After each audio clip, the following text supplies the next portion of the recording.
SoundCartel.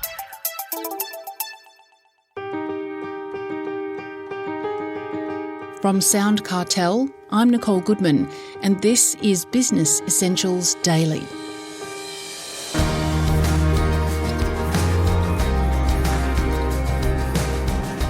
Sales success doesn't happen by chance. It requires a structured approach.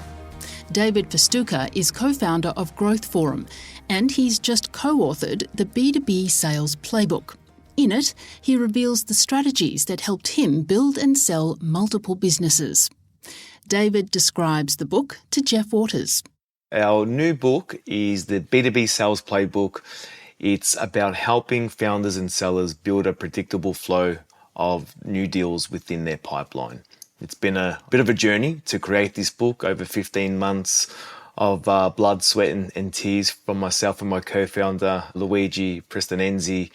And it's basically everything that we've learned over our careers and everything that we teach in our program, all distilled into one book with all the frameworks, templates. We give everything away in this book with the aim of helping as many people as we can. Yeah, just before we go into the book, David, what's your background? What, if you like, qualifies you to write it? Yeah, great question. Look, I originally started as a young kid, 12 years old, I didn't realize I started a business, but my background is in design, graphic design, logos, pamphlets, brochures, all that sort of nice things. I went down the journey of, after I went through all friends and family as customers, having to go and source new customers cold. So that began my sales journey. If I then fast forward a few years from there, I then started a web design business with my cousin Ross, and from there as well was the main salesperson and seller within that business. We grew that business, and then over the years it evolved into, we saw a lot of the Fiverr communities and frameworks come out, freelancer, that were really cutting into that sort of SME mid-market. iPhone just launched, mobile apps were out there, and we knew we wanted to switch into focusing on building a product. We didn't know what type of product we wanted to build, but we just knew we had the skills and capability to really execute on that.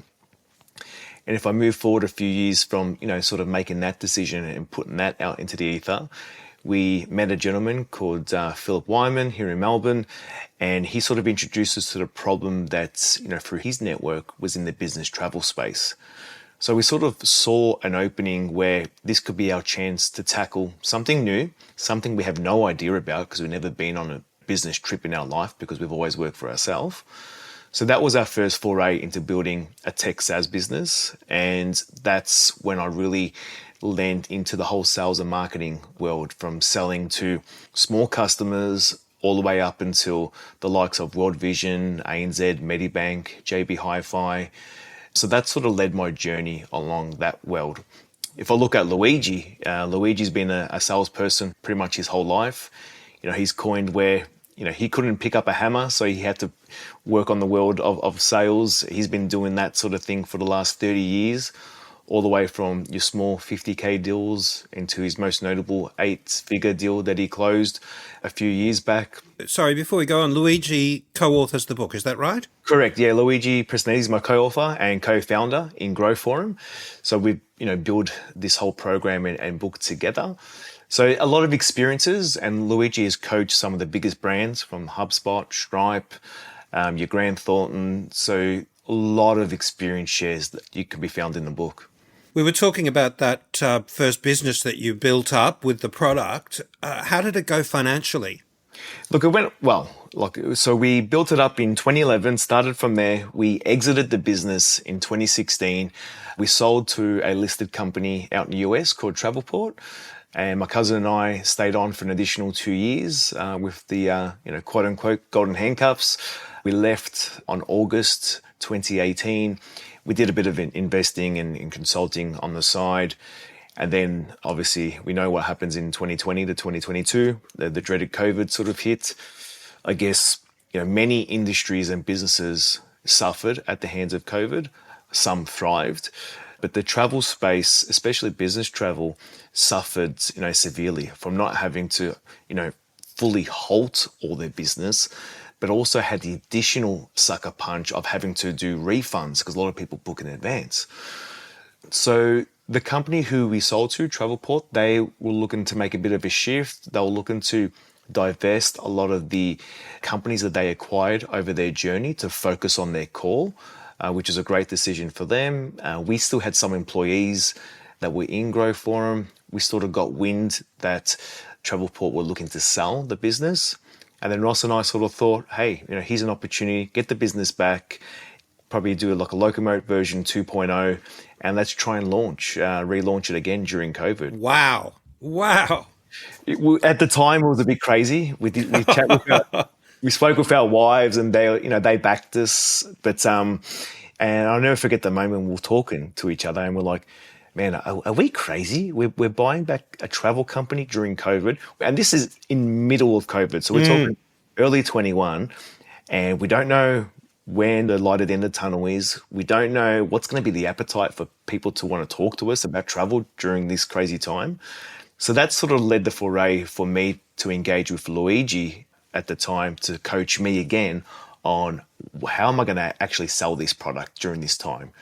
So that began a bit of another journey there between us. To cut a long story short, you were very successful and you've resold the business. Is that right?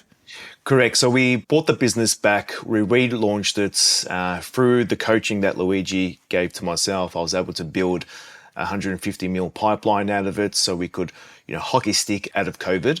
Was able to close a good portion of that, which enabled the team, especially Ross, to go out and raise funding for the company. So the company's still going now. I exited the business in 2023. I just loved the process that I went through with Luigi. And sales and marketing is my calling, my passion.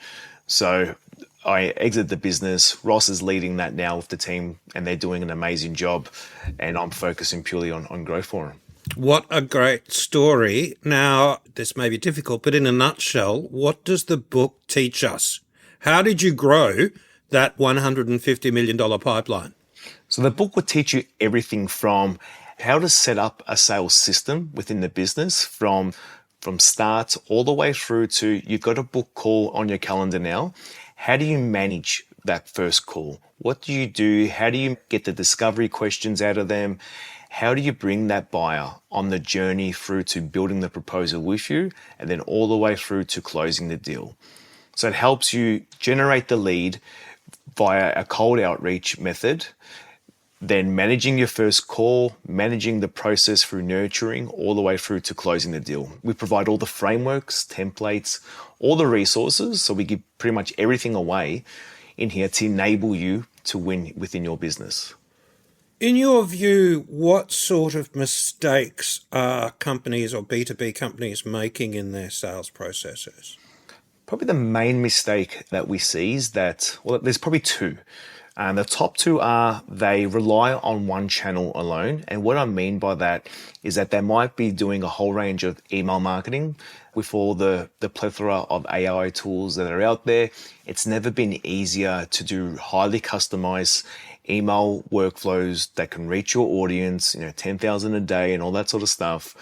But the issue there is that buyers now have never been slammed as much within their inbox. So while they might be hyper relevant and really, some really good email providers out there and AI tools, they're just not cutting through. So you're having a diminishing returns effect. So the main mistake, they're relying on one channel, where the best companies have a multi-channel approach. And that's where they leverage email, social, the phone, instant message, and video. They're the ones that are getting a 30 to 50% return rate on their efforts. So that's the core one. The second one is that they give up too soon.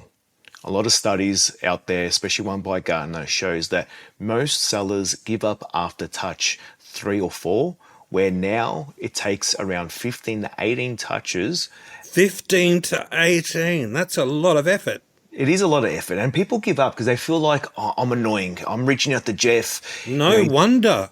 He's probably annoyed. But the truth is, if you pick up your phone now, Jeff, I'll guarantee you'll have notifications on your email, probably on your WhatsApp, on your LinkedIn, and you'll just ignore a lot of that. So you won't even know, you won't even see my name in your inbox until it might be that time where I reach out to you on LinkedIn, and that's triggered you to then check your email or have a look at the voicemail.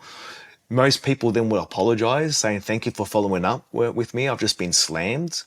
So it's just a bit of a situation that we're in now, where it's a fight for our attention. So many notifications we're getting hit by, whether it's games or different apps, shopping apps. Our phone has just got that dreaded red dot on most of the apps that we've got now, where you need to try and cut through the noise. So you need to be resilient and, most importantly, persistent in your effort. That was David Festuca, CEO and co-founder of Growth Forum.